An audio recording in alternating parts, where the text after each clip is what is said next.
Morning, everybody. We're going to be doing a different stream today. So today I'm just going to answer a bunch of questions that have been saving up. So a lot of these are from Reddit or for some YouTube comments, things like that. And we're just going to be going through a long list of them. And then I'm actually going to be taking tomorrow through Friday off so I can finish the Spider-Man 2 edits because we're going to finish that game today.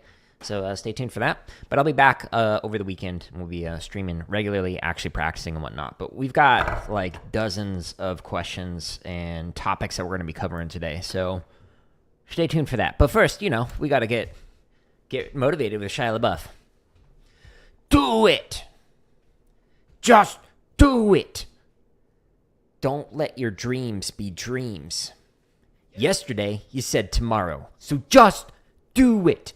Make your dreams come true. Just do it. Some people dream success, while you're going to wake up and work hard at it. Nothing is... What was that? You should get to the point where anyone else would quit. And you're not going to stop there. No, what are you waiting for? Do it. Just do it. Yes, you can. Just do it.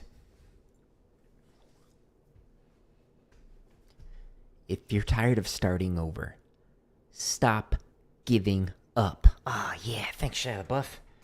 True words have never been spoken. Okay. So let's turn that up. Cool. So again, we're going to be trying out this little experiment here. All of the questions that I end up answering on these streams and whatnot when people stop into the chat, I put at the very bottom of the link at the top of the screen, underneath the drumming tips right here, this playlist. So there's currently 3 that are members first, which just means that it's early access. So they're going to come out soon. This one comes out tomorrow. This one comes on Friday. And then every Friday I'm going to release a new one of these. But all these other ones are currently free and available for everybody. So enjoy if you're interested in it. So they're basically questions that people have asked, and I kind of put them into the little highlight reel. Okay. Let's see here. Let me move that. Let me go back here. And yeah, hey, I'm really glad to hear that the stretch and massage routine helps you. That I learned out of necessity. So I had some hand injuries and whatnot, and our studio basically had a hand specialist come in, and studios in college, a bunch of percussionists will get together and they'll just perform for each other and get feedback and give feedback, etc. But the hand specialist came. They have their doctorate in handology or whatever, and they gave us all these different stretches and exercises that we can do to help out and whatnot. So yeah, it does actually help. I say this as somebody who had some injuries. It can help prevent that and whatnot. Okay, so let me pull this up and let me copy that. And it's hidden. Where'd it go? Where'd you go? There'd you go. Okay. Paste. Okay, so this is going to be a little different how I do this. So I'm going to kind of read through the response and give some of my thoughts on a particular topic. So somebody was asking on Reddit, so the title of this, how long should a warm-up packet be? And so their question had to do with just well, what should you include and what should you not include in your warm-up packet? So my response to this is that it really depends on what your warm-up goals are. So for example, if you're in DCI, you might want to just promote what your drumline can do. And so your warm-up packet might be very showy, where you will kind of show off some of the things that you can do. And that will get shared on social media as different clips and whatnot. And then it'll make more people want to audition because they want to play the really cool exercises, the fun ones that sound really cool, things like that. However, if you are not a top tier, top 5 drumline, what you really should focus on is the educational side of things as your primary reason for doing a warm-up. So when it comes to high school drumline warm-ups, there's a lot of things to consider with it. One of them is, what exactly are you trying to do with this? So is your goal to improve the show music? Is your goal to improve overall musicianship? Is your goal to prepare percussionists for future things that they are going to be performing or doing, like on future drum lines or in future percussion ensembles, etc.? Depending on like where you align with that, it's going to have like a significant impact on what you ultimately decide to do with your drumline's warm-up packet. So, for example, if your show has flams inside of it, then you should have some exercises that help you out with flams. These can be very basic, where it just like builds down or breaks down, or builds up rather, or breaks up, like what the flam is, like how do you do a flam accent, like, so you do this one, and then add in a note, add in another note, add another note, and then finally get to this, etc. That might be an exercise that you work on. But if you don't have flams, then you need to consider, do I need to actually have a flam exercise?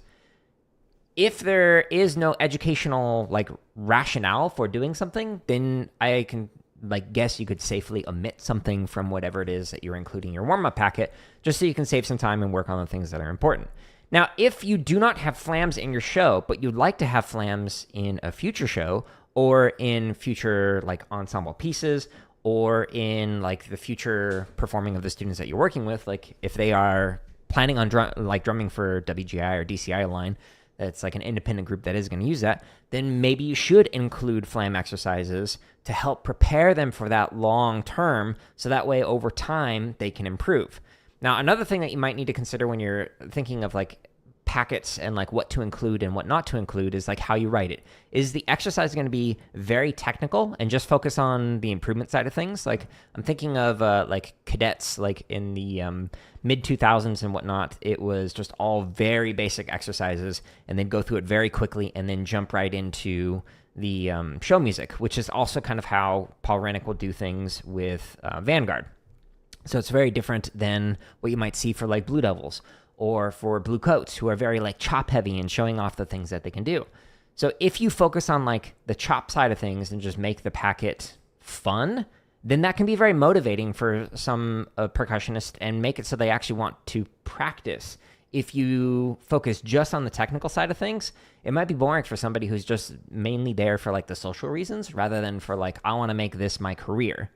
So that's something that like educators need to consider, especially like band directors and percussion directors or instructors, is not everybody is there for the same reasons you are. So I dedicated my entire like high school, undergrad career, etc. towards drumline and trying to get better at that because I was very passionate about it. But some of the students that I work with were just there to just have fun. And I had to consider that in not only my teaching, but also my writing, etc. Another thing that you can consider is that there's a concept of null curriculum, where you have to consider not only what you are going to teach intentionally, but what you are intentionally not going to teach when you are working with a drumline or percussion ensemble or any kind of like teaching. So like when I taught computer science education classes, I was not only thinking about, okay, here are the opportunities I want to provide for the students that I work with, but I also need to consider, what are the things that I'm not going to focus on? And that's very important to consider. So there's like different layers of curriculum that you have to consider. One is the, like what you teach. So it's the intended, sorry, let me back up actually. So there's the layer of intended curriculum, which as a former curriculum developer, I would think through like, here's what I want students to be able to learn, etc. But then there's what teachers actually teach, which is the taught curriculum. So that's a layer below that. And so some teachers might look at this and go, oh, okay, well, that's cool. I want to do that. But I want to supplement by adding in this thing or by removing this thing, etc. But then there's also what is embodied. So what do students actually learn from that experience? So if you're like you're doing a warm-up packet, they might learn that drumming is fun. Or they might learn how to have like better controlled grace notes and flam accents, etc. But then there's also like the tested curriculums, like what are you actually tested on? What do you actually focus on? So like if you have performance tests, what does that focus on? Does it include flams? Does it not include flams, etc.? But then there's also the hidden curriculum, which are like the things where you kind of steer students towards, I want you to learn this thing without necessarily explicitly saying it. And then there's the null curriculum, which is like the thing that is omitted out of that entirely. So there's many different layers of curricula. And I talk about that in the computer science education podcast that I used to do. But those are like some considerations for how long a warm-up should be, etc. Let's see.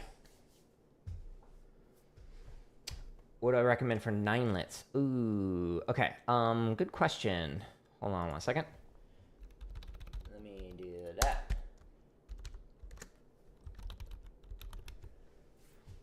Okay, so one of the things that you can do with that's a weird comment. Swear. Okay.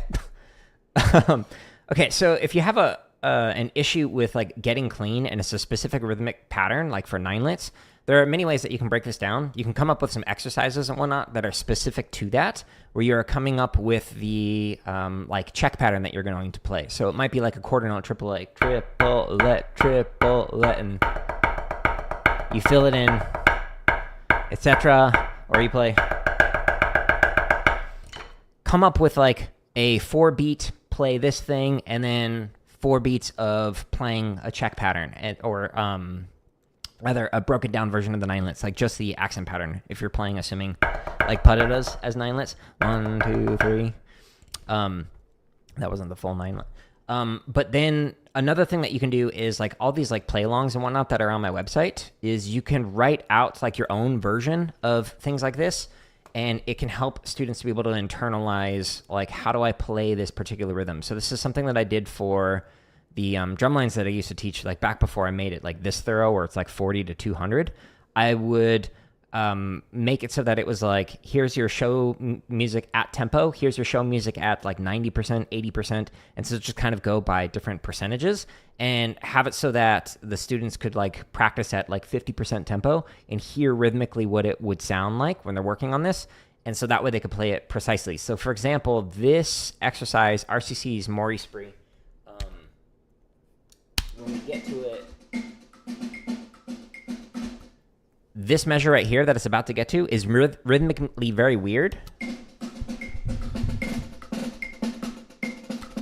So this one might be one where you'd create like a play along for it and you just go really slow with it. So like now you could play it at this speed.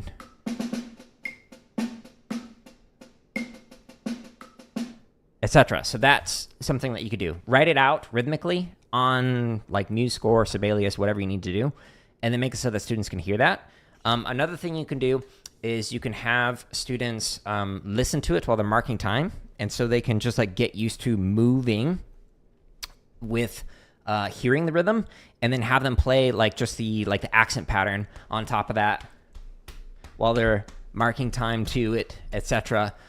Or having students sing it while they're marking time. That's another way they can internalize. Suggestions on ways you might be able to work on like ninelets or cleaning up some weird rhythms, etc.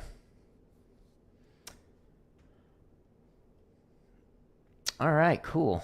You're gone. Nice. Banned one person.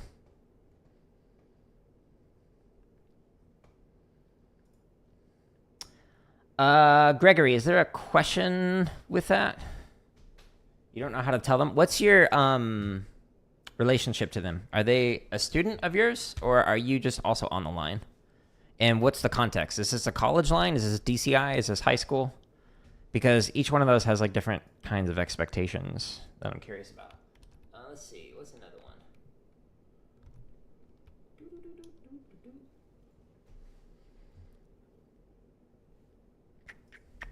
Okay, let me pull that up there.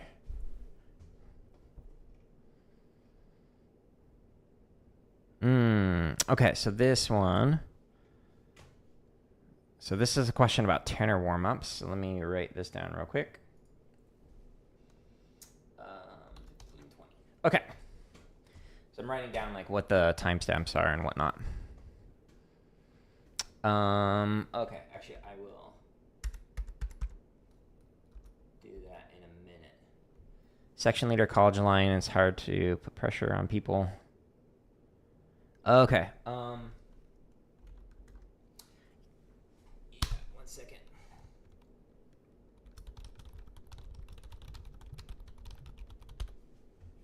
So when it comes to working with a college line, there's a lot of weird expectations for that. It's kind of like high school. But honestly, there's like even a wider range of abilities of performers. So you have some people who are literally studying it like as their degree. So like myself, getting music ed degrees, or it's like studying percussion and whatnot. And then there are people who are just there because they're like, I want to go to football games for free. Or like I did snare for just a little bit in high school. I'm not very good at it, but it's what I just kind of want to do for fun, for social reasons, etc. So when I was the center snare for the college that I was in, I had like drum corps experience and was coming at it from that perspective, like wanting to play clean. And then there were people on the drum line who were intoxicated in different ways, who didn't care about like getting better and whatnot. So one thing that you might need to do is just kind of tailor your expectations to understand that this is not going to be like DCI or WGI, but that doesn't need to detract from your performance and your abilities as a player. So if you are still playing good and the majority of the line is still playing good, but you have a person who makes it sound dirty, it's okay. It's likely not going to be like a competitive ensemble that's like performing at like DCI kind of a thing. But if you do want to help them to understand like how to actually get better, one of the things that you can do are down the lines. So you have everybody play, one person play, everybody play, the next person play, everybody play, the next person. And you just keep going back and forth with that. Just like keep looping something over and over. And that can be a reflective practice for individuals to hear, oh, when I play it on my own, it doesn't sound very good. Another thing you can do is you can do the opposite of that, where you have everybody play and then everybody but one person play, and then everybody play, everybody but another person play. And just on the time when they are like the rep where they are not playing, have them like listen to it and just kind of like visualize themselves playing it without actually physically playing whatever it is that you are working on. And that can help them realize, oh, it actually sounds cleaner when I'm not playing. There were a couple people who were like that on the like the college line that I marched, where they just like didn't care and they were just there because they just wanted to have fun. And ultimately that's okay. I mean, you're going to have a wide range of different people who are going to be in an ensemble for different reasons. It gets narrower the more money people pay for it. So like when I taught graduate courses at university, whether it was like the master's students or like the doctoral students, those people wanted to be there. So they were willing to do the research. They were willing to do whatever they needed in order to get better at the thing. Undergrads, sometimes they wanted to be there. Other times, like they just honestly thought they knew more than the professors, which was kind of funny because it's like, I had the job you want and you have zero experience in that and you think you know more than me? Okay, interesting. And then when it comes to like K-12, that is a very different experience because like people are sometimes forced to be in the classes. Like a counselor signed them up for it and they had no interest in being in a music class. So you got to consider that as well. But yeah, so one angle is the maybe just change your expectations a little bit of that person, and the other is like try the different versions of like down the line that you could do to try and help them to realize, hey, you don't sound like everybody else. But actually, another thing that I'll mention on this is some people don't know how to practice, so you might need to just like sit down and help them figure that out, either one-on-one or as a section. So like if you're a snare line, like run your sectionals as a teachable moment where you're teaching people how to practice, how to break things down, how to isolate out your hands and make it so that you can like refine just your right hand. Okay, now just refine your left hand, or how to break down like a flam drag, etc.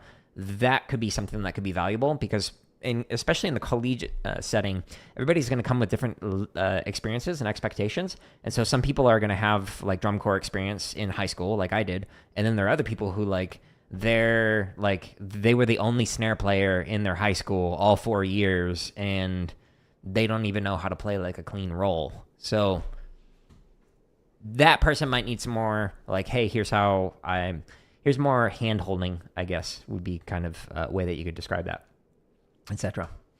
Good question though. Long-winded answer. Let's see here. So 25. Okay, so this one, person's asking about tenor warmups for a beginner. So let's see. So they're specifically asking about tenor warmups that can be done on a snare pad. So when it comes to tenor drums, the thing is that you have to focus on not just moving around the drums, but the first thing you need to focus on is actually just playing vertically.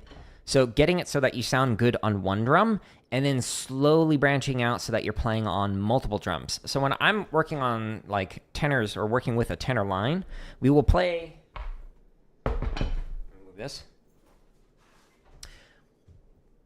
Or you can see this like in a lot of DCI and WGI groups, etc., where they'll play everything on one drum the very first time they're playing through it, and then the second time they'll work on whatever it is that they're working on and move it around the drum. Same thing with like basses, they'll do unisons, and then they'll go into their split pattern, etc.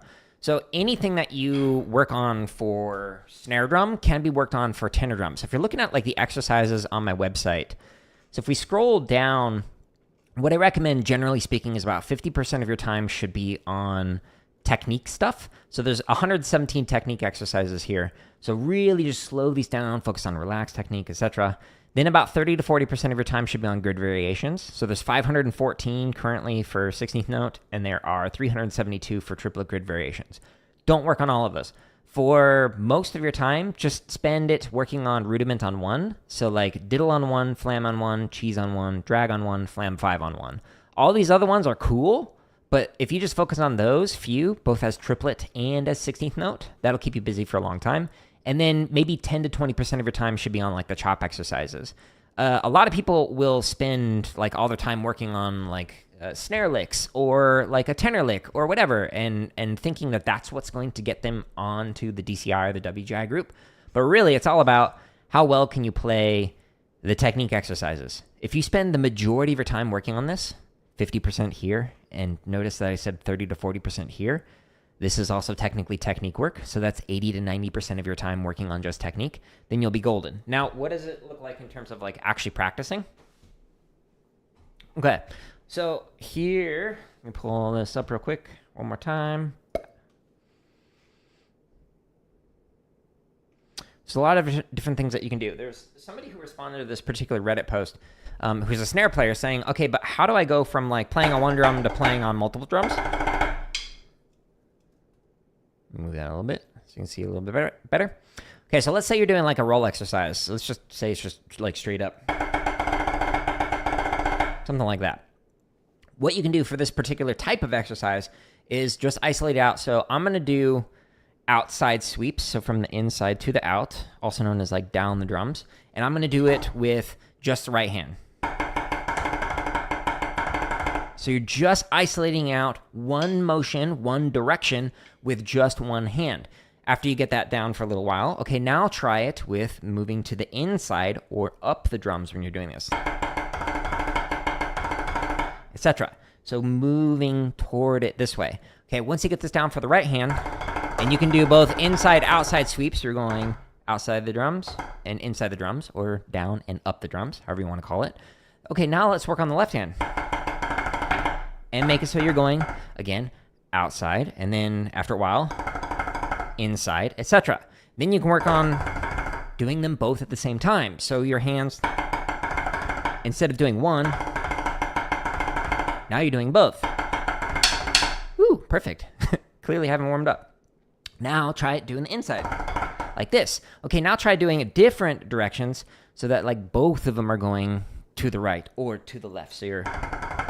That's a little weird. Okay, now do it the other way, etc. Now try it with different types of drums. So instead of doing it with these two drums, try it just on here. So for example, or like this. Like there's many different variations that you can do. So start with isolating out one hand moving at a time, then the other hand moving at a time in one direction, then try it a different direction, and then try doing both directions. But then a really fun thing that you can do is improvise your splits. So let's say you have a very basic exercise.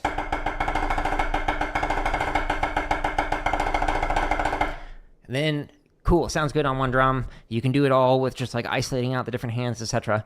Tell your tenor line, hey, now I want you to play the exact same rhythm, but improvise your split. It can be like...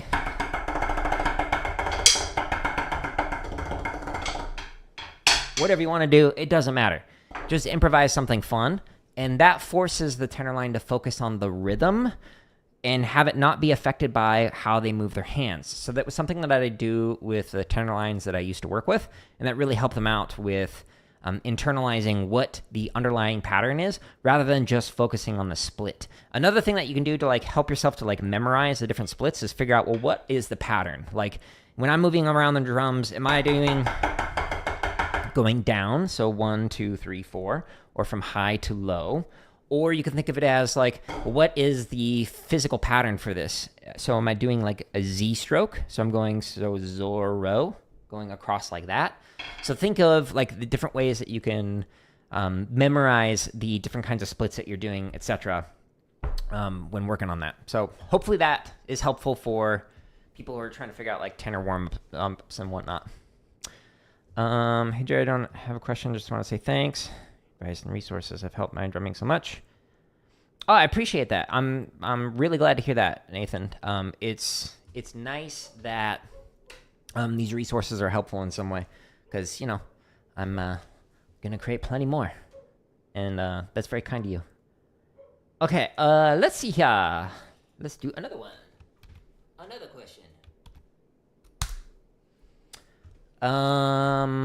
Okay, so this one is on stick heights.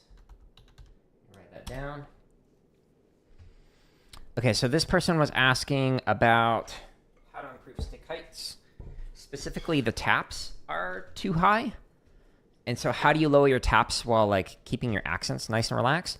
So there's actually, underneath the technique exercises, there's a playlist here that's accent tap variations. And there's quite a few different exercises in here. There's currently 20 videos. And again, the members' first ones are scheduled to release publicly, so they will come out for everybody soon.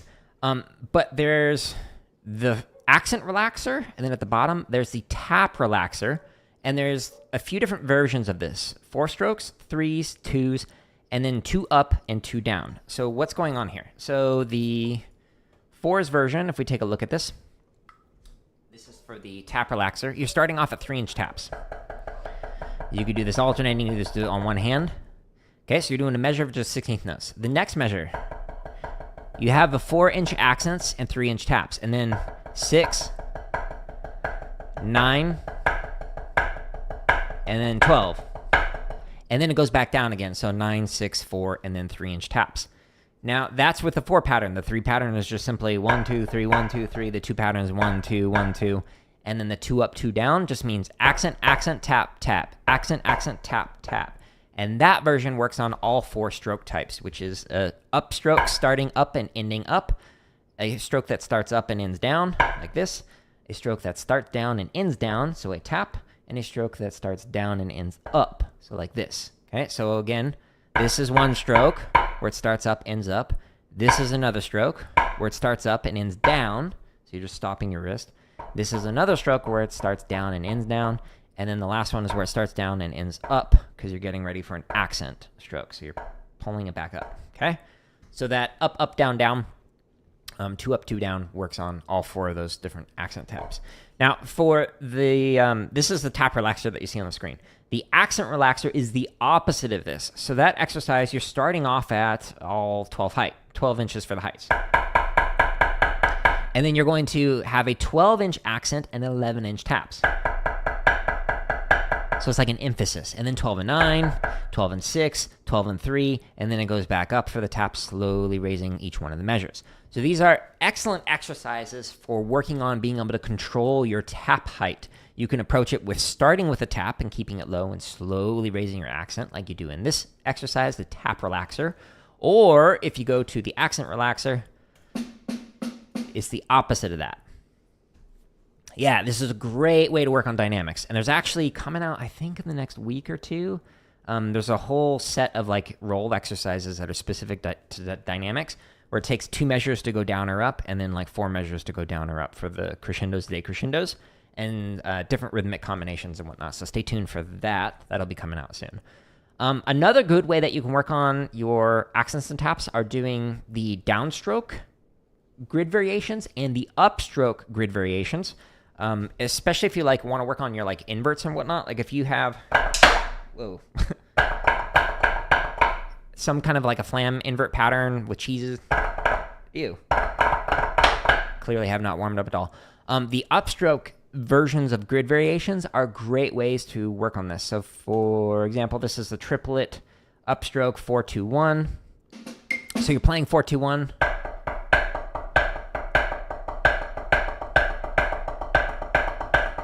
Etc. So you're going 1, 2, 3, and then upstroke. So you have that up on there.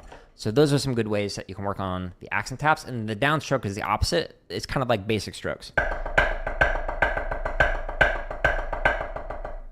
So that's some variations of that. And again, this is under the accent tap exercises, which is found all the way underneath the technique here. And it's the accent tap variations, this playlist right there. Okay, so that was talking about accent taps. Let's see, another question. Let me pull it up.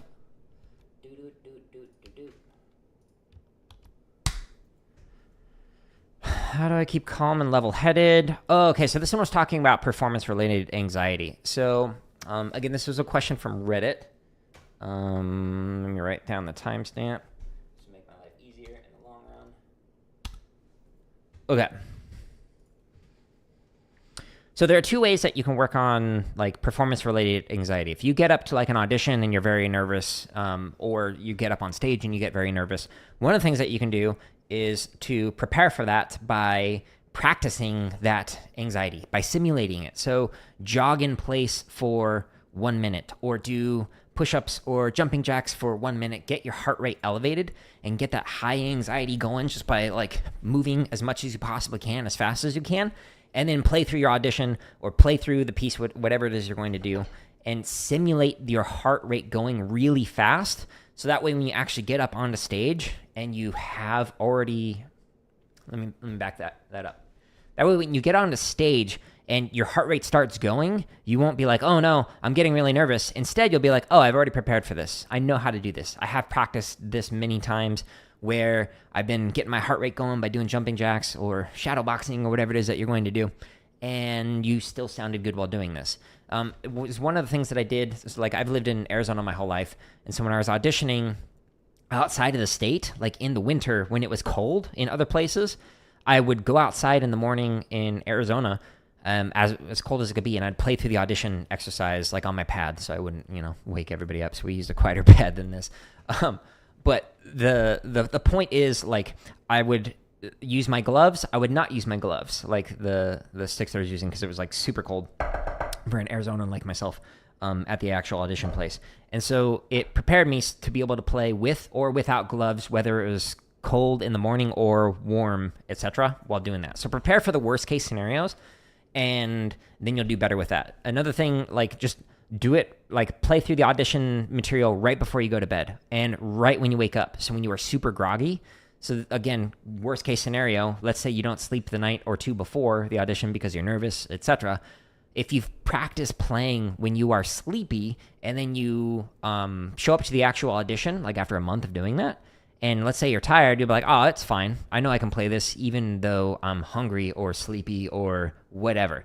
So that's one way you can get over the performance anxiety, is just practice the performance anxiety and practice working through that. So that way you don't get lost in your head. Another thing that you can do is to just improve your attention overall. So just like focus on what you're playing without focusing on the mistakes that you made previously, or like focusing on too many things at once. So like myself and some of the students that I worked with, there's a tendency to work on and focus on too many different things. Like I need to focus on my fulcrum. I need to focus on my heights. I need to focus on lowering my heights. I need to focus on like playing relaxed, etc. And then that becomes too overwhelming where you're thinking about too many things all at once. So if you do like meditation where you are just focusing on your breath, or you're focusing on an object in a room, or you're focusing on like the sound of, I don't know, your dog breathing, etc. Like these are all ways that you can actually train your attention to improve your playing over time. Because like most of the mistakes that I make when I'm streaming, like when I'm doing these like practice streams, are mentals. And it comes from me thinking about what I'm going to say next to make an educational moment, or me thinking about, I don't know, drama in the news or something. Like just anything other than when I'm playing, and that'll screw me up. Or when I will try and like talk while I am playing, that also messes me up because again, I'm just processing too many things at the same time. So basically, if you're preparing for an audition or if you are like getting stage fright, etc., practice for that. Another thing you can actually do for that, is to visualize it. So in addition to like doing the jumping and practicing the like performance related anxiety, is like visualize what it looks like. So I would sometimes pull up on my screen. There's like YouTube videos of like panning out to just like a large crowd who's like unengaged with what you are doing, and you can like put that up on your screen while you just play through stuff, so you get used to like what does it look like when you're staring at a stadium of tens of thousands of people. If you've never performed that way before, you can choke. So one of the years when I was in academy, I think it was like the first year I was on snare, we were performing at a ballpark that was like just filled with like thousands and thousands of people. It was one of the largest audiences we've been in front of. And they were not interested in us because it was for a baseball game.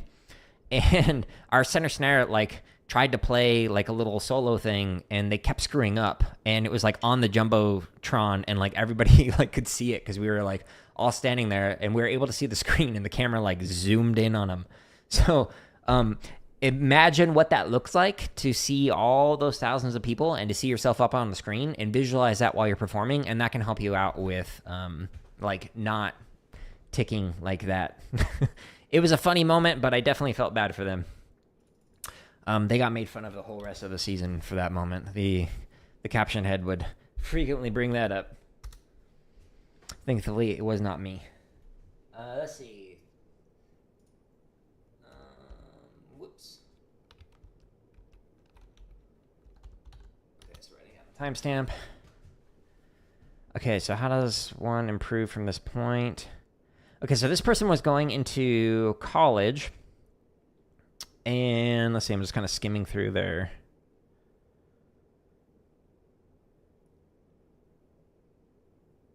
Okay, so this person's going into college, and they wanted to improve their playing. So what they've been working on is like some snare features and stuff for DCI, but they want to just like get better because they felt like they kind of hit a plateau.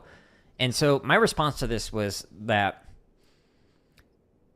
it doesn't matter how long you've been playing, it's the refinement of the basics that moves you forward. So I've been playing for 26 years, and I still slow down these exercises that you like see on the screen down to like 40 beats a minute, and I will slowly work it up one click at a time, like I did with like Blue Devils 2000 and RCC Spree over the last couple of weeks. Those were new sprees for me, and so I slowed them down and really refined them, got them slowly better and better and better. What I mentioned earlier is 50% of my time, if I were you, would be to spend it on technique. Just work on the technique exercises at the bottom. These right here. There's 117 of them, more to come out. Stay tuned for that. 40% of your time, work on grid variations. There's a bunch of 16th note ones, 514 of them, and there's 372 for triplet grid variations. This is technically also technique exercise. If you focus on like rudiment on one for the basic rudiments, like flam drags, cheeses, fives, etc., then that will help you out to continue to refine your technique. And then like work on snare features, like check out Freestyle Rudiments on YouTube if you haven't. He does a lot of videos where he shows you how to play a snare feature. Vic Firth Marching YouTube channel will also have some stuff for you to like learn the music, and it'll show you. There's a drumline sheets. It's like r/drumline sheets or something like that on Reddit, that it has a bunch of like transcriptions and audition packets, etc. And then there's also these chop exercises. But that should only be like 20% of your time at most. More like 10%-ish is spent on that. If you actually want to improve over time, focus on the technique stuff. These exercises, the basics, slow them down, and then focus on grid variations. That should be your number one priority. So like 80 to 90% of your time, if you want to actually get better, is on this. It's not about like how many different kind of snare solos can you play, or different licks can you do, or how many shopping sprees do you know. Like if you show up to an audition for DCI or WGI and you can play like every shopping spree under the sun, but it sounds inconsistent every time you play it, like you play 2 reps and it's like, well, the first measure was dirty the first time, but then the second measure was dirty the second time. Like that doesn't matter. What they care about is how consistent are you with your playing, not like how many can you do. It's like the famous Bruce Lee quote where it's like, I don't fear the man who's practiced 10,000 kicks. I fear the man who's practiced one kick 10,000 times. It's the same thing for drumming. If you are practicing like all of these like 900 grid variations and you can play every single one of them but they sound inconsistent, that person's not going to make the line compared to the person who just focuses on these like technique exercises and really refines the playing. That's what's going to set you apart from everybody else. It's the consistency, not how fast your hands can play inconsistently, etc. Let's see here. So what's another one? Let's see what this one was. Pulling it up.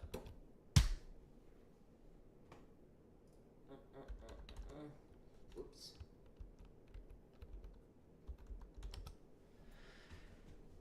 Okay, so this one is on...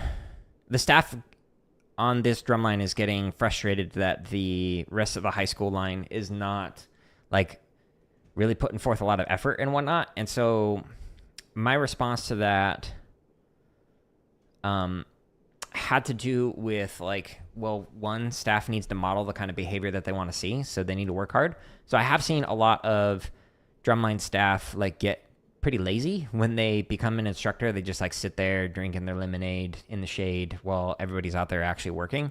Like, when I was teaching, if the students were standing, I was standing. If they were working, I was working. If they had, like, conditioning to do, like running, push-ups, squats, whatever, I was doing that with them. And it had to do, like, with respect, but also modeling the kind of effort that I wanted to see. I really have not been a fan of instructors who would make comments like, you guys are lazy, or you're not putting forth enough energy, and they're literally just sitting there doing nothing, like the staff member is. It's like, okay, you're calling me lazy while I'm out here working 12 plus hours a day and all days, and you are sitting there doing nothing, and I'm the lazy one? Like, it doesn't go well. So I don't recommend that, generally speaking. But another thing that this person was asking about had to do with tempo. So the drumline was not doing a very good job at staying in tempo. So one of the ways that you can actually practice this is with these. So I like to use the Vickfirth isolation headphones.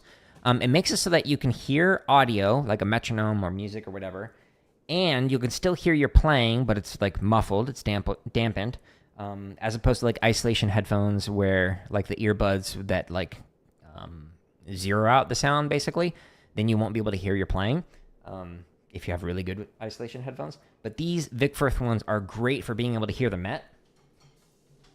If you give that to the center snare and they're the only ones who can hear the met, as opposed to using like a Dr. Beat where everyone can hear it, it forces the drum line to just listen to the center snare.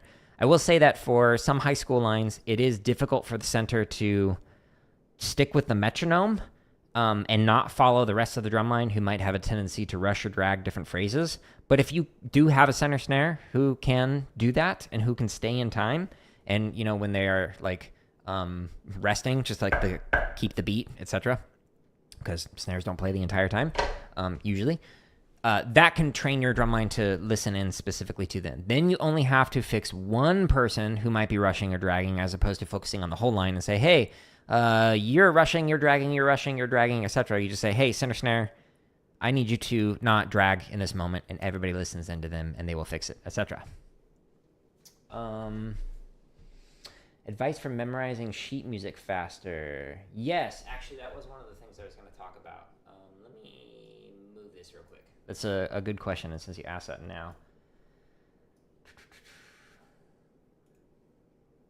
Sorry, I'm just cutting and pasting. I have a long list of stuff to talk about.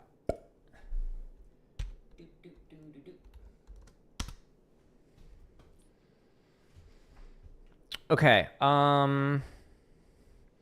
so here's some tips for how you can memorize music faster. So one is to actually sit down and analyze the music and understand what are the different groupings and patterns that are used to create the musical phrases. So for example, one of the things that you could do is say, okay, well, the pattern is flam, diddle, tap, and then off the left, flam, diddle, tap, and then flam, diddle, tap, and go through each one of the little notes and analyze it that way. Or you could say, it's 2 flam drags and a float flam drag. That is a very different approach than going through and isolating out each one of the notes. If you think of rhythmic groupings as a chunk as a rudiment and say flam drag, as opposed to flam, diddle, tap, it's going to make it easier for you to memorize the phrases because you're stringing together the ideas, the groups, the chunks, as opposed to putting together every single individual note, like right, left, right, left, and there's like grace notes, but blah, blah, blah, blah. That's a lot harder to memorize than memorizing the larger meta of the music that you're going into. Another way that you can do this, and this is something that I did when I used to teach elementary music to help like the band or the general music students to be able to like learn music, is you do a small chunk, like let's say one measure, first measure, and then you do the second measure, and you get both of those down, and then you combine the two. So you do small, small, combined, both of them together. And then you repeat that process. So you do small, small, combined for like measures 3 and 4. And then you go measures 1 and 2, then measures 3 and 4. Okay, now we combine it. So you're doing small chunks, combine them into one. Small chunks, and then you combine them into one. And then you take the medium chunks and you combine them into one larger chunk. So breaking it down that way is another way to do it. Another way that some people will like to memorize stuff is they'll actually go backward. So this is how some like Bands of America groups will learn their drill, is they'll start from the final set and they will work their way forward to the first set. The reason being is because judges will kind of have the final sets of the band, like movements, playing, etc., as like the last thing that they remember. And so if that is the strongest, then the judge will go, oh wow, that was a great group all the way throughout. Even if the beginning was terrible, they won't remember it if they're just focusing on how good it was throughout it. So the thought process is, if you start from the end and work your way from the backward, like toward the beginning, then it makes it so that it's like gradually getting more comfortable and better as you go throughout that particular piece. So you can do that with memorizing drill, you can do that with memorizing music, etc. I have done that before, but I still prefer like the small group. We do that with like drill, with sheet music, etc. And that generally worked better, but you might find the working backwards and forward works better for you as well. But another reason for that is sometimes the like drill writers just didn't have the music, the drill for us. So like I might have the music done, but cool, we can't practice learning the drill because it's not available for everybody to learn it. Let's see. So another thing that you can do for memorizing music is to just listen to it over and over. So I would have playlists that I would listen to when I was trying to memorize like a marimba solo or like a drumline sheet music, and I would just loop that on it technically was an iPod at the time, but loop it on your phone and just create a playlist where you just sit there and listen to the playback of that, or multiple people playing like a marimba piece different ways, so that we can hear like different styles of phrasings, and you'll eventually be able to memorize it just by like singing it in your head, and then you'll eventually be able to go, okay, now I can actually play this thing, etc. Let's see, do I have another one? Oh, another thing is whenever you're memorizing the music, I recommend going through the entire thing start to finish when you are first learning it, and try and figure out what are the potential trouble spots going to be for playing and memorizing. If you just go from the very beginning and then you slowly work your way through and you slowly start adding into it, you might find that like the beginning of the music is actually really easy, but it's the middle part that's actually really difficult and you want to spend more of your time. So if you have like a month to learn something, spend that first day just going through the entire thing as slowly as you need to just like be able to read through the whole thing, and then start planning how you want to spend your time. Should I spend like 50% of my time on the middle and then like 25 on the end, 25 on the beginning, or do I need to switch it around so that's the middle that I'm focusing on, etc. But you won't know how difficult something is unless you actually like go through the entire thing. So that's something to assist with. So hopefully that helps answer your question with that one. Let's see. Here's another one. Let me copy that.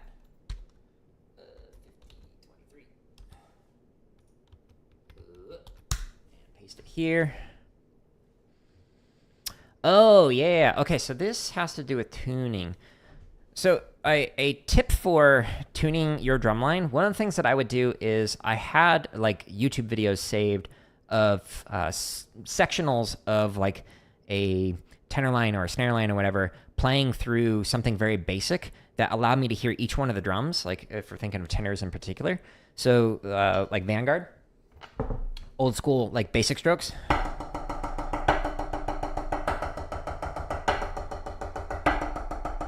that allows you to hear every single one of the drums on tenors just by themselves. So if you find like a sectional video on like YouTube of like just the tenor line playing through it and it's just isolating out each one of the drums, then you can just listen to that and tune to that so you can sound exactly like your the drum line that you want to go for.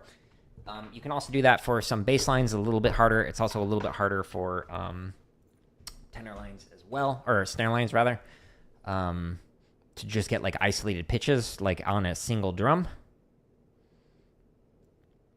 Oh, interesting. Sorry. This was like totally blocking this. Let's go ahead and block that person who's trying to get me to buy viewers. And there's another one. Cool. Goodbye. But yeah, Pig Skunk. A visualization of music is a great way to do that as well. Sorry, I just saw your comment. This has been blocked by that thing that was covering it up on my screen. So my apologies for that. What was I talking about? Tuning. Oh, so when you're tuning a drum, if it is like a Mylar or whatever, there's many different ways that I've seen people do it. So one that I was taught is you go tune here. Actually, let me show you here. So when you're tuning drums with Mylar heads and whatnot, you want to tune, go across. And then I had an instructor who said, then you go over one and you go across. Then you go over one and you go across, over, across. That's one way you can do it. Another way you can do it is like a star approach, where you just keep going like this until you go through all the different lugs, etc. Another approach that you can take is to skip like every two. So you go one, skip, and you go here, and then you skip, and then here, and then etc. And so you slowly work your way around. The point is you don't want to tune like this because it's going to slowly tighten this and slowly loosen this up, unless you're doing Kevlar snares. So if you have a Kevlar head, like if you look at Yamaha, they actually recommend in their like how to tune a marching snare head, they actually recommend going clockwise around the snare drum. So this was something that I actually learned from Ralph Hardiman. So he was talking about how what you want to do is like put a little bit of weight, finger tighten all the way around, all the different lugs. And then once you're done with that, specifically with Kevlar only, you tune in a circle around this. So our snare line, back when I was marching, we always tuned in a circle, whereas the tenor line and the bass line would tune in like a star pattern, etc., just kind of like going through each one of the lugs. So just a little pro tip there that not a lot of people talk about, but that was something that I did learn. However, to argue with myself, I have seen some like top tier snare lines who will use like the star or cross, crisscross approach, etc. But I've been told that because of the way that the thread works, that you should not do it that way because of the threading of the Kevlar itself, like the way that it's like kind of woven over each other. It's not good for the head, and they won't last as long, apparently. Ender, hello. Okay, let's see. This is going to end up being a long stream, I think, and that's okay. Let's see, 54. Okay, so this person was asking about how to improve your double stroke rolls. Okay, so let me look at my response real quick. So here's some tips for how you can improve your double stroke rolls. So one of them is underneath the technique exercises on my website is we have the 16th note diddle variations playlist that has currently 10 different videos. These are like very basic, like, and then like a 4-count version of that, etc. But it also has an inverted version of each one of these exercises. So the inverted version makes it so that you focus on the second note of a diddle. So instead of playing a right-hand diddle, you're going to technically play a left-hand diddle, starting with the right as the first sound. What?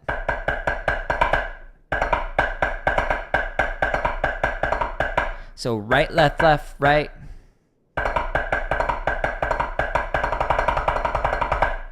So a roll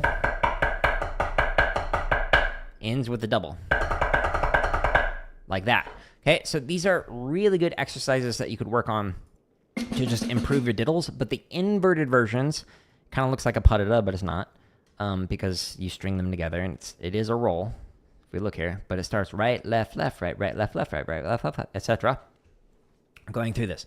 Okay, so this is a great way that you can work on your diddles, to work on just like the normal way you play it, and to be able to be intentional with that second note of the diddle. There are also, under the technique exercises, triplet diddle versions of this.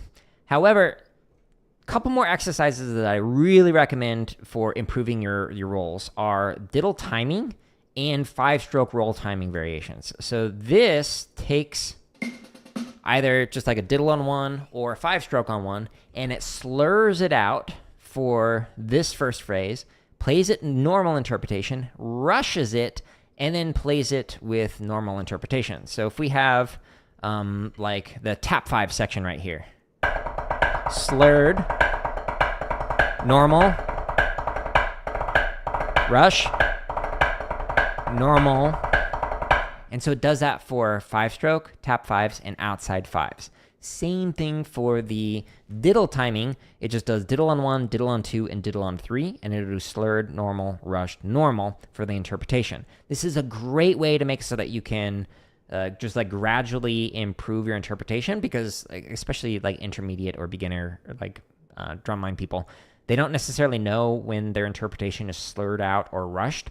So this is a great exercises or set of exercises that can help you with that. There's accent on 2, 3, and 0 accent for those. But another really good exercise that also works on just like a roll with inverted rolls is this one called roll timing. Wow, that's loud. So, realize that's backwards. But roll timing, so you're playing, and then you do the same thing again with an inverted roll. So right, left, left, right, right, left, left, right, right. Like that. And it just 4, 2, 1s it. So 2 of each, and then 1 of each, where it's like normal, inverted. And then the extension plays a roll into an inverted roll, like that. Okay, so this is a great way to work on it. The next thing that I recommend for working on rolls is there are a lot of diddle variations of grid. So for example, this has 56 videos for working on your diddles and your rolls for triplet grid. And then if we go down to the 16th note grid variation, then this one has 73 videos that can help you out with that. But the last set of exercises that I recommend for working on your rolls underneath the technique exercises is slow, fast, slow, or fast, slow, fast. So either one of these. So this one is slow, fast, slow. I just did backwards. And fast, slow, fast. So what's going on with these? So we have the normal version. That's just a metronome, basically. This one has 8th notes. This one has triplets. And this one has 16th notes. So this exercise, when you go into the timestamps in the description for this, it's different than all the other videos in that it has a BPM range. So like, for example, this says 150, 40, 150. But then the next one is 155, 40, 155. What's going on here? So if we do this one, this exercise is going to start at 150 beats a minute. And then it's going to slow all the way down to 40. And it's going to go one click at a time. So here's what it sounds like. We're at 148, 147, 146. So it's slowing down. When it gets to 40 beats a minute, it'll hold it there for 4 measures, and then it'll slowly start to speed it back up to your starting tempo, which is 150 in this case. This is a great way to work on your rolls, so you can just like slowly speed it up, or slow it down rather, and then you slowly speed it up, etc. So I highly recommend using either fast, slow, fast, which starts fast, goes slow, ends fast, or the other version of it, which starts slow at 40, goes up to whatever the BPM is you want, and then it slows it back down to 40 again. So those are some different ways that you can work on the rolls, diddles, etc. I've actually got quite a few more that I want to go through, but I will be back in a moment. Let me reschedule the Spider-Man one. I'll push it back like half an hour. And so we've still got 1, 2, 3, 4, 5, 6... quite a few more different questions, but I want to go through these because tomorrow through Friday, I'll be taking off while I work on the Spider-Man edits. So I'll be back in one moment.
Okay, so it should be saved now. Moving that back half an hour. Cool. All right. Let's see, what's the next one?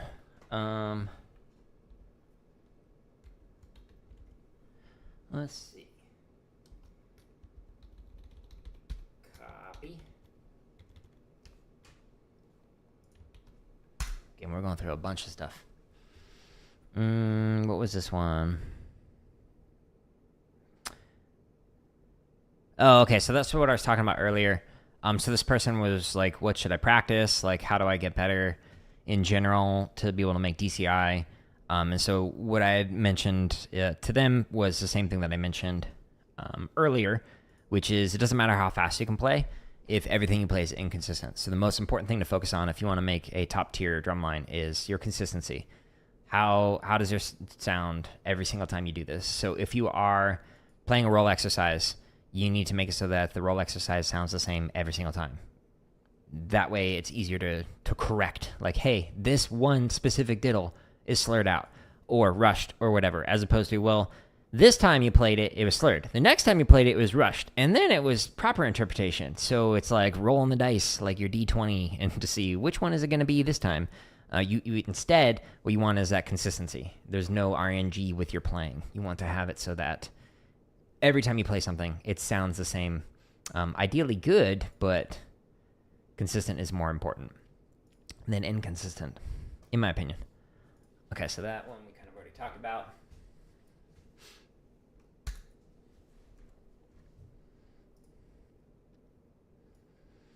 I don't know what that question is on YouTube, so I can't really respond.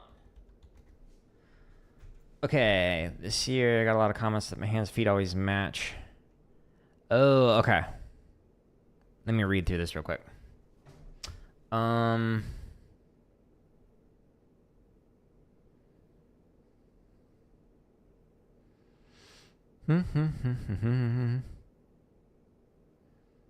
So this is about like how to improve marking time to stuff.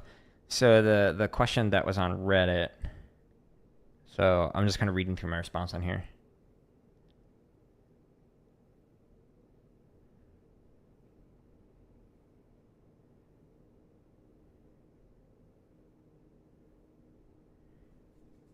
Okay.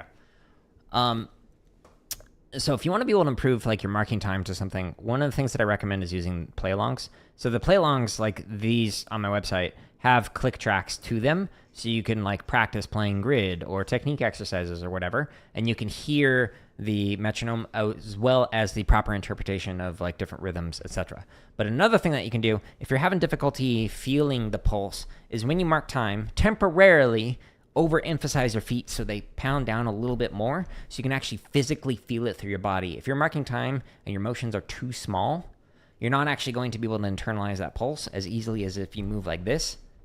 Over time, once you get better at this, you won't have to have that stompy approach, but that is something that you can do temporarily just to get it so that you can actually feel whether you're in time. Another way that you can work on your marking time is to do like a measure of marking time with a metronome, and then a measure of playing while marking time. And then you just keep alternating back and forth between a measure of 1, 2, 3, 4, and then you 1, 3, 4, 1, 2, 3, 4 with your feet, and then 1, 2, 3, 4, etc. And that will allow you to hear whether or not your feet are no longer with the metronome when you are just listening to it while marking time. So just like keep going through each measure of like a phrase. Like let's say you're playing a shopping spree, you do 1, 2, 3, 4, 1, 2, 3, 4, and then 1, 2, 3, 4, and then 2, 3, 4, check, etc. Just keep doing that over and over, and that will assist with that. Something just closed on there. Weird. Huh. Okay, don't know what's up with that. Let me move that and put that there. Let's see if there's anything that I missed.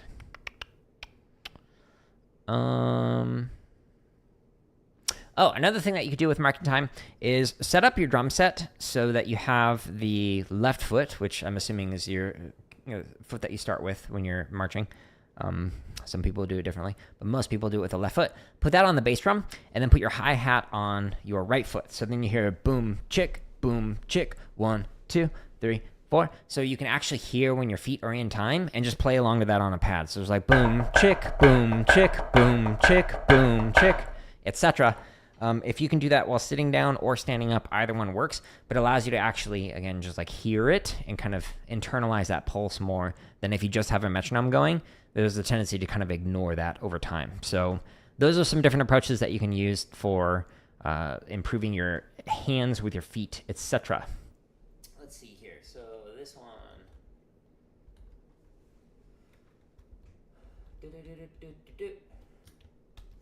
Another question.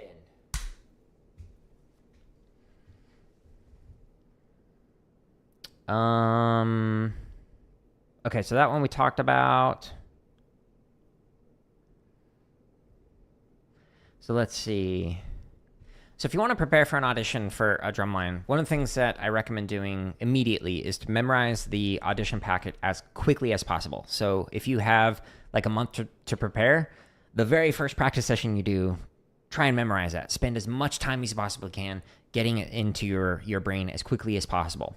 The next thing that I recommend doing is to get lessons from people who are either currently on the line and or the instructors for the audition. So that way you can see specifically what is it that they're looking for. Because while you might be playing with one technique, like let's say you use like a finger approach fulcrum, maybe they use a triangle fulcrum. Maybe they use back finger fulcrum. Maybe they use a flat grip versus a French grip versus like an American grip, etc. Or maybe like the way that they do their sweeps is different, where like they are coming at it from an angle versus like going straight up and down, etc. So this can help you out with like preparing for the audition, is just getting those little nuances on it. Just sometimes if you watch like lock clips of the way that a drumline played the year before, that can help you out. But what if the instructors change? Or what if the instructors decide to change their technique? Like that can mess things up. So like if you look at like 04 Vanguard where they were playing with the tilt, and then 05 Vanguard where they're playing match grip on snare, that's very different. So that wouldn't have been able to help you out with that. And if the instructors change, then they're going to have different approaches, etc. That can like mess with things. So get lessons from the instructors. It could be like once a month if it's too expensive. Like I'm going to spend like a whole month preparing for it. And you could even do like every 2 weeks where it's like, I'm going to get a lesson from like the center snare.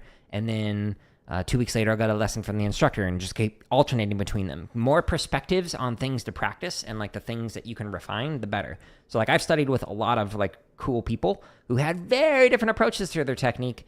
And so knowing that and knowing that they're all good in different ways, like really helped me to refine my own technique, which I'll talk about here in a little bit. Yeah, I hear you. Being able to like move to the quarter note or even like the half note, etc. Like it's one of those things where if you can't do that, then you can't do drumline, in my opinion. But that's my opinion. Let's see. This one I think I answered. This one's about how to break through plateaus.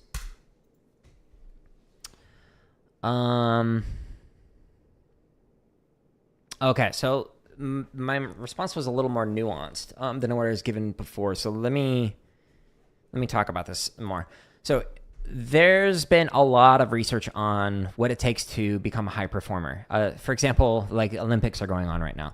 So there's a ton of scholarship on Olympic level athletes. There's also scholarship on like internationally renowned like musicians, etc. that have been like studied for decades, quite literally. So like a lot of the stuff that I was read from like the 70s, 80s, 90s above, etc. So if you look at like Malcolm Gladwell's book, which is one of them is called Outliers, he's talks about the 10,000 hour rule. What he's actually citing is scholarship by K. Anders Ericsson, who was basically like a sports psychologist who studied what does it take to develop skills and acquire expertise. And so he's written a ton of publications. I think he's been cited like over 100,000 times by people who actually do research on this. And there's a ton of it out there. What they have found is this whole idea of like innate abilities or so-called talent. People who have that, supposedly, are indistinguishable from people who didn't have that so-called talent and who just practice for 50 hours. After 50 hours of practice, you develop this thing in your brain called automaticity. So automaticity is basically where things become automatic for you. You don't have to like physically think about it. So like when I'm sitting here playing a paradiddle, I'm not thinking right, left, right, right, left, right, left, left. I'm just thinking right, left, right, left, right, left. Like I'm thinking of the grouping. My brain is on autopilot where I'm literally able to talk to you while playing through a paradiddle and not have one affect the other. So this is automaticity. If, however, I were to try and talk while I was first learning a paradiddle, then I'd be like, I don't know how to play this thing, and it would not sound very good. So the point being, once you develop that ability to have that metacognition, be able to think broad or outside of the physical thing that you're doing, your ability levels are, generally speaking, indistinguishable from other people who don't necessarily have to think about it. So if you are somebody who hasn't been playing much and you look at somebody else and you're like, man, they're just so much better than me, I'm never going to get better. I was that person. And then I went on to like my freshman year of high school. I could not play a quarter note cowbell part. This is all I had to play. I could not play it. It got cut because I was that bad. I started playing in 8th grade and freshman year was terrible. I got made fun of in front of the entire band. Somebody came up and yelled at me and was like, you're so terrible, blah, blah, blah. This was in front of the whole band. And I went home and was like, I didn't like that experience, turns out. I'm going to go and practice, and let's see what I can do if I just like dedicate a few hours a day, every single day, to like actually getting better. That was my freshman year. My sophomore year, I became first chair of every ensemble. I made All-State my junior year, became center snare, section leader. I got a full ride in percussion performance my senior year, going into college, and then like went on and got all sorts of like stuff. The point is not to brag. The point is to say that I was terrible, like literally couldn't play a quarter note part. Whoa, hit my microphone. What was it? Like, was it so-called talent? No, I was literally just terrible at playing anything percussion related. And the way I got better is by intentional practice over an extended period of time. So again, the research on this idea across many domains, whether it's like music or pole vaulting or whatever, is it takes just an absurd amount of practice. Now, what's going to happen is when you are practicing, you're eventually going to reach some kind of a plateau where you just feel like things are not getting better. So an example that I give is one of my drum kit teachers, Dom Moyle, said that he spent an entire year working on one measure, just trying to get it to sound good. Now, keep in mind, this guy teaches Steve Gadd's son. Steve Gadd, like kind of a good drummer. That's an understatement. Sends his son to be taught by this guy, a guy who spent a whole year just trying to improve one measure on drum kit. Why? Because sometimes you just need to keep working at it and working at it and working at it and approaching it from different angles, from different approaches, etc. And then it will get better over time.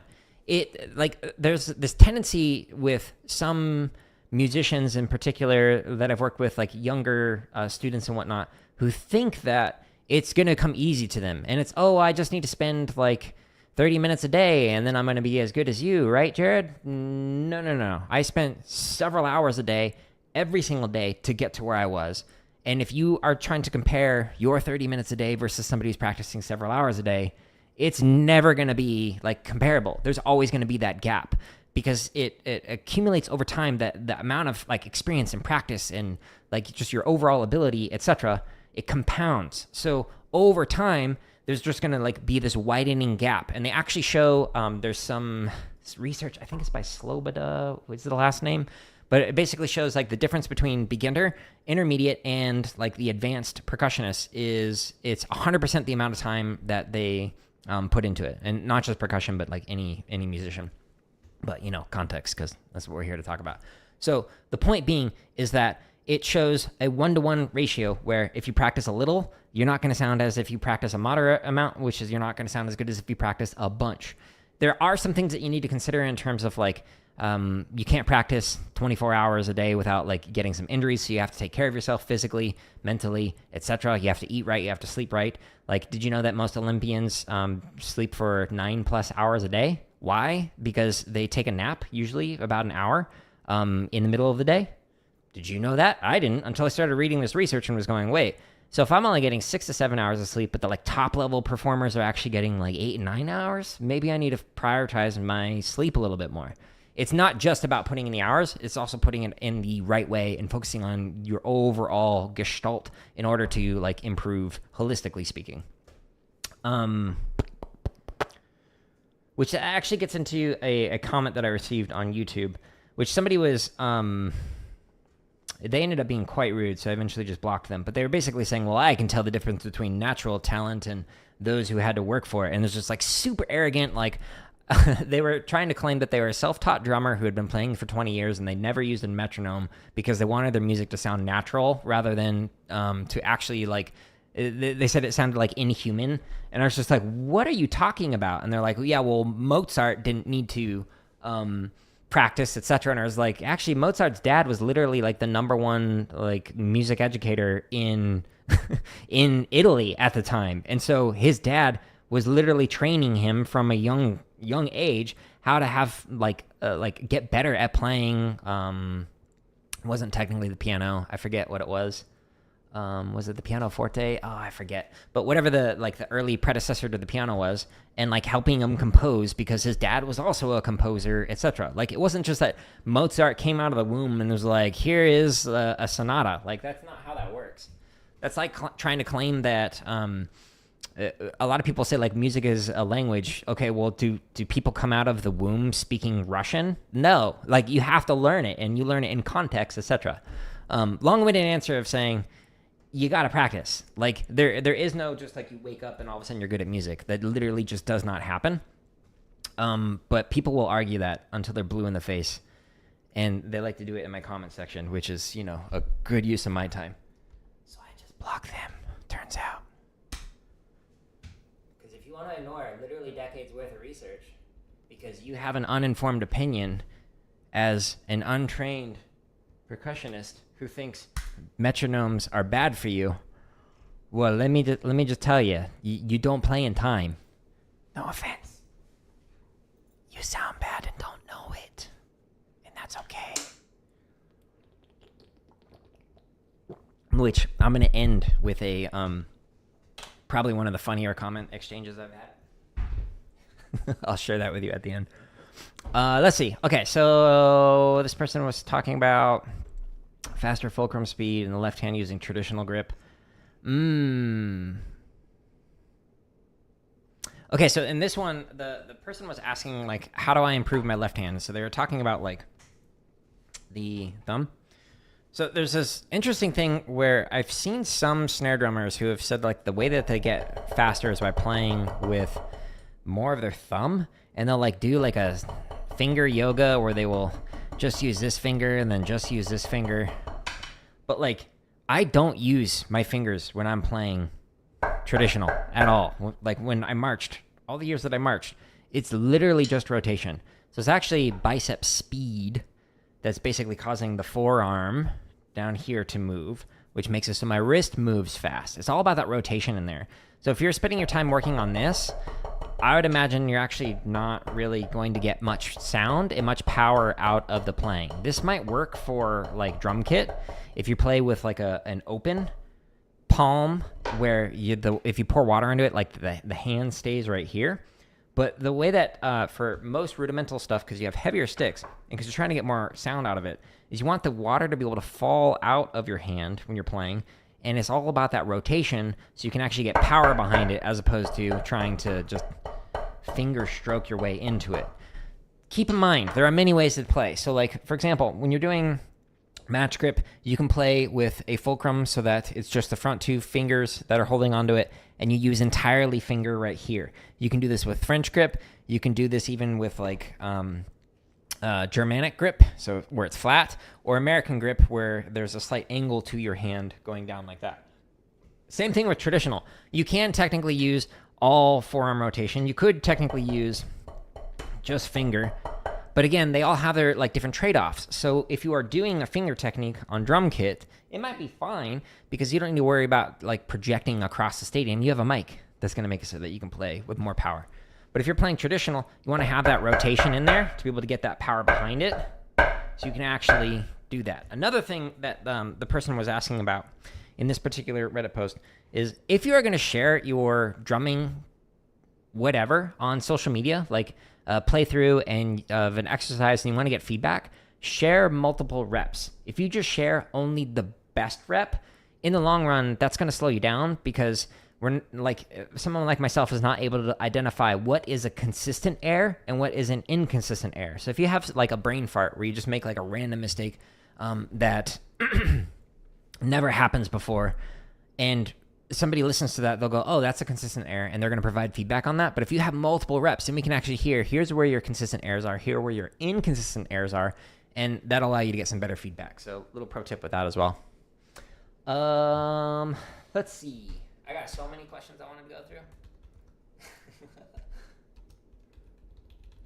Like I said, it's going to be a longer stream.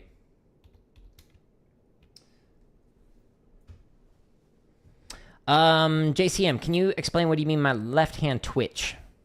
What do you mean by twitch, that word? It's a vague term, but I'm more than happy to answer your question on TikTok.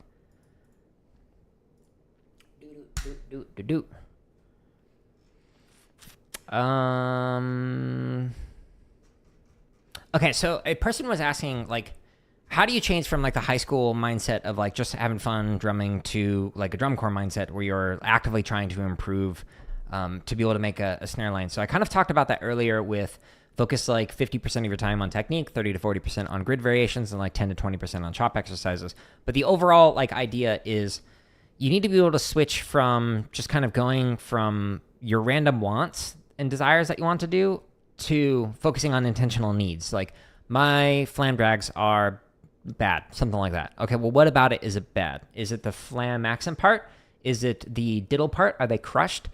Which tends to happen. Or is it the combination of the two? And being able to identify what are specific exercises that will help me with that, to be able to improve crushing out that diddle and approaching it from many different angles. So if you are trying to make it into a DCI or a WGI group, really focus on isolating out what your issues are, the things that you need to get better, and addressing them. Don't just play the stuff that you're good at, and don't just play like chop exercises. Focus on specifically playing through things that you're not good at. So like when I practice on these practice streams, like on drum kit, I'm not good at the stuff that I'm sharing, and that's because I want to get better at it. So I need to improve by, working on it. Twitch muscle.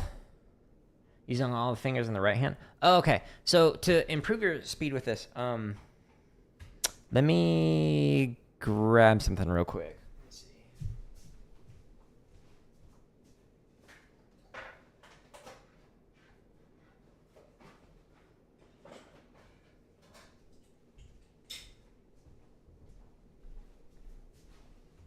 Okay, so great question on TikTok. So one of the ways that I worked on improving my left hand rotation, let me actually do this real quick.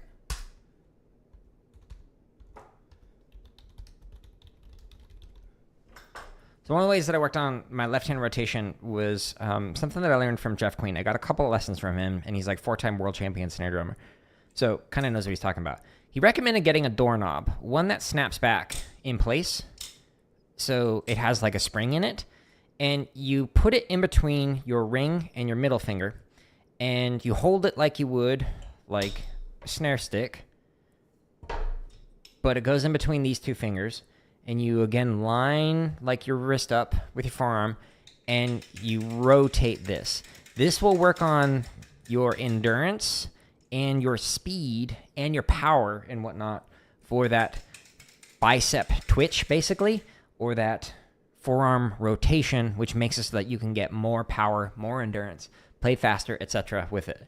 So doing this, I literally would walk through the school hallways from class to class doing this. I would be on the field with the drumline while I was like center snare, and the instructors would be talking, and I'd have this in my cargo shorts, and I just pull it out while they would be like saying to do something, and I would do this. This is a louder one. I need to like WD-40 it or something.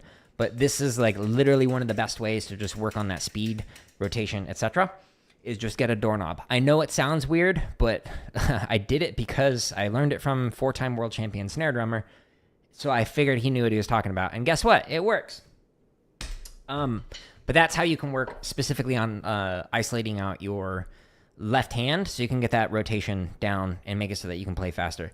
It also does work for like Steven's grip as well. So if you play like 4 mallet and you are working on the rotation, that can help with that as well in general.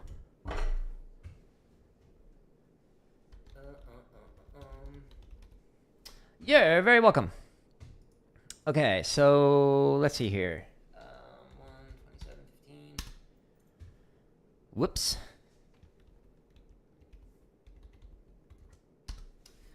Okay, so earlier I mentioned that you can improve your playing by improving your attention and your focus. One of the ways that you can actually work on this with a drumline is to do something called the set game. And so you get together with like one other person on the line and you go to set so that you hold your sticks and you get that really angry looking face where you're just kind of like staring off into oblivion. And your goal is to not laugh. The goal of everybody else around you on the drumline is to make somebody laugh, one or the other person. And so you have to just sit there and just focus on staring at like their forehead, or just like playing something in your head, doing anything you can to focus on not laughing.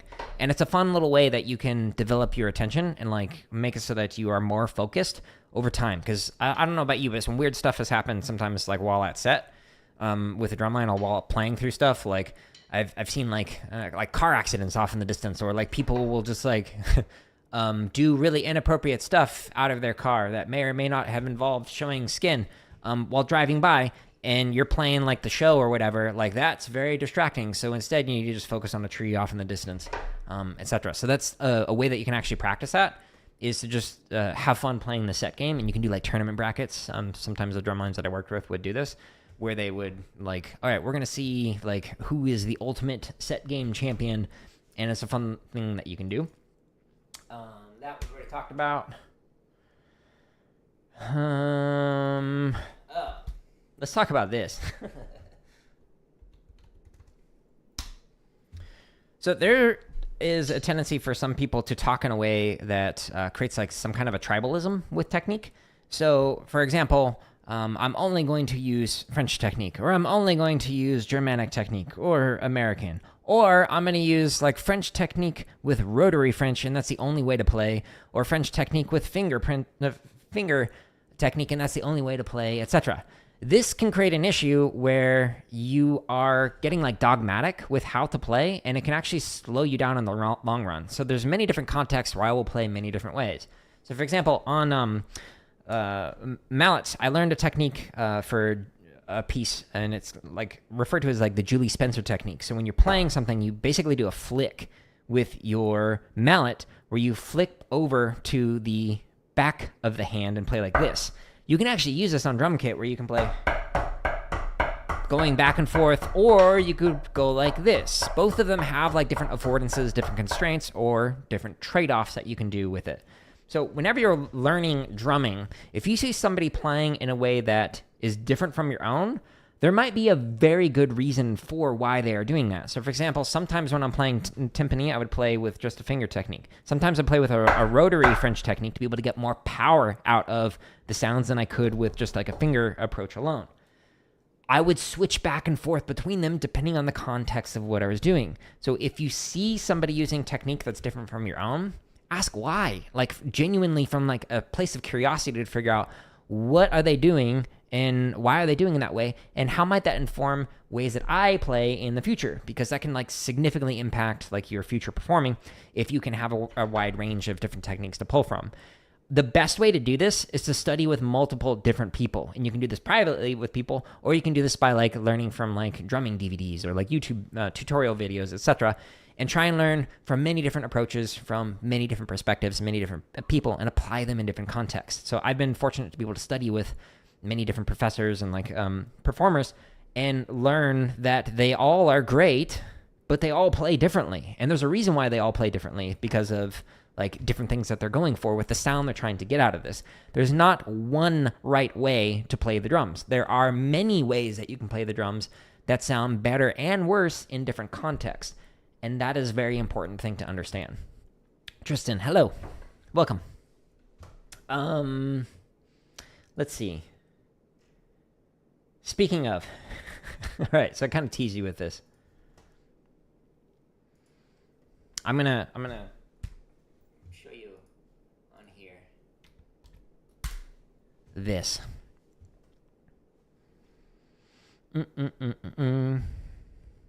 Okay.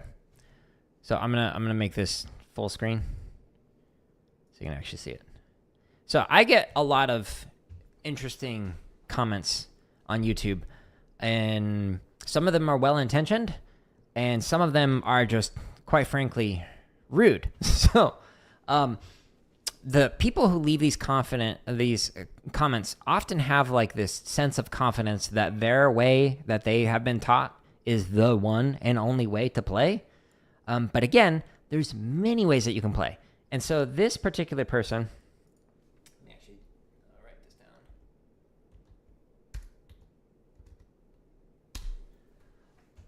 Left this comment. So what I was talking about is, depending on the way that you play, it's going to build different types of muscles. So if you primarily use your finger technique, that's going to build different types of muscles. Thank you for the sub. Then if you're using like a rotary technique, then if you're using a wrist technique, then if you're using a molar technique, etc. That was the point that I was trying to make in this very short, less than 60-second video, just talking about that. And so their response to this is, yeah, so I don't know how long you've been drumming, but the first two things you said were different before you got into traditional, which is just terrible for the wrists and muscles in general, are not different techniques. You should be using both your fingers and wrists constantly. They did it in all caps. If you're not drumming right. Doesn't matter if it sounds good to normal people. Real musicians can tell. Now that I thought was hilarious. This very last part, the real musicians can tell. So I said, LOL, are you saying I'm not a real musician? No, just saying you were taught wrong. A child is a musician nearly every day. Knowledge of what you're doing doesn't negate the fact that you were doing it. Okay. I took the bait. Normally I just block somebody like this because they're just a complete waste of my time. But I was laughing so hard with how ignorant they were. Like in little sense, they just didn't know who they were talking to. My wife was also laughing pretty hard at this. So I said, LOL, I'm curious. What are your qualifications to make such comments, and why do you feel so judgmental toward people you clearly know nothing about on topics you simply misunderstand? Here's the response. Again, not judging. Sorry you're offended. I wasn't offended. I thought it was hilarious. I have a degree in musical education and have been in percussion since I was in middle school. I got second place in the high school division of 4 mallet solos for marimba and MPAT, which is like a percussion competition thing. Percussion competition. Oh, he says it right there. For higher level musicians, that of which my teacher founded. I'm not judging you. You just can't accept anything as fact other than your personal opinions. Again, not saying you're not good or anything like that. Yes, you did. You said I wasn't a real musician. You're just slightly misinformed. Sorry, you're so offended. So my response was simply, my CV is on my website at /CV. If you want to compare qualifications, you'll also find nearly 2,000 hours of drumming content at /drum. Again, you misunderstood what I was saying. Okay, now here's what you're missing here. So they had more responses that YouTube ended up blocking because they went off on me. They just started swearing at me, blah, blah, blah, blah, blah, blah, blah. Why? Because I sent them to my CV, which is on my website for anybody who is curious. So they said they have a degree in musical education. Congratulations. I have 3. I also got a full ride in percussion performance. I also am the sole recipient of the outstanding dissertation for the entire field of music education in 2018. Nobody else in the whole world got it that year except for me. So I kind of know something about music education, or at very least music education research. The full ride in percussion performance as a music education major might say that I know a little bit about percussion. We've also got over a dozen publications, well over 100 presentations. I've worked on multi-million-dollar grants. I've taught every single grade, kindergarten through doctoral student, blah, blah, blah, blah, blah, blah, blah. So my point was like, hey, guy with a bachelor's in music education, I could be your professor, quite literally. And so I tried to do it in as polite a way as possible, and then they literally just started swearing at me. Like a lot. So I said, you said you didn't know how long I've been drumming and assumed I didn't know what I'm talking about. So I politely directed you to my qualification. How is that rude? Because they were calling me rude for doing that. And then I left a little edit to say that you can't actually see all the comments. because of this. Now, this person kept annoying me, and because they misunderstood what I was saying because they were simplifying something. So I finally left this response, and then I'll give you the moral of the story at the end of this. So I replied with, P.S. I realized I needed to answer your questions, so I'd stop getting notifications over your misunderstanding of what I was saying, because it kept like popping up on YouTube every time they were being ignorant. So I said, there are many types of grip holds, etc. For example, French, German, American, that typically have motion deriving primarily from finger, from wrist, or from arm, like molar, or rotation, like traditional grip, or rotary French on timpani, Stevens, etc., which Stevens is for mallet. Technique like this, where you rotate. However, that's not an exhaustive list. All of these approaches are used in some kind of combination to achieve different results, but they each come with different affordances and constraints that work better in some scenarios and worse in others. Although you use some combinations of all of them, most percussionists generalize and say that they primarily use finger technique or wrist, blah, blah, blah, blah, blah. Depending on which approach someone primarily uses, it's going to use more or less of certain muscles I briefly mentioned in this short. Again, this is a less than 60-second clip that they were complaining about and calling me not a real musician. It's not that they aren't using all of them, it's just a simplified way of describing the primary body mechanics that create or guide the motion of the stick or mallet. When playing drums, I primarily use wrist with a slight combination of fingers, rotation, and forearm depending on the stroke I'm using, instrument surface I'm playing on, the stick mallet I'm using, etc. I talk about that in other videos, but this is just a quick short saying you're going to use different muscles for different techniques, and it depends on the mechanics you primarily use. If someone explains something in a way for a novice to understand something, it doesn't mean they can't also elaborate in ways that are more appropriate for someone with a lot of experience. Hope you also have a good evening and enjoy the free drumming resources in my playlist and on my website, as I'm adding a new play along every day. I figured I might as well promote it out of it. And somebody responded with, I just love drummers so much. Why am I sharing this with you? If you create content online, people are going to have some opinions. Some of these opinions are going to be very uninformed. This person has less experience, less teaching experience, less degrees, less qualifications, and they're telling me that I am not a real musician and I can't tell the difference between something when I'm literally just explaining something at the novice level. So the whole moral of the story is, if people are treating you this way online, get rid of them. Goodbye. It's not worth your time. I personally thought it was hilarious. My wife and I were laughing so hard over all this. But the point is, there's many different ways to play, and if you are the kind of person who's going to leave a comment that's critiquing somebody, you might want to first ask who they are. Because they might have more experience, more education, more qualifications than you do. Anyways, long rant aside, I thought I'd share that funny little story. So conceited. Oh, I hear you. But again, I haven't laughed that hard in a while. Sometimes when people do that, like they'll be like, well, I have a DMA from a non-existent university that I'm not going to name, and I'm better than you. And it's like, all right, good. But you're blocked here. You're wasting my time. So don't waste your time.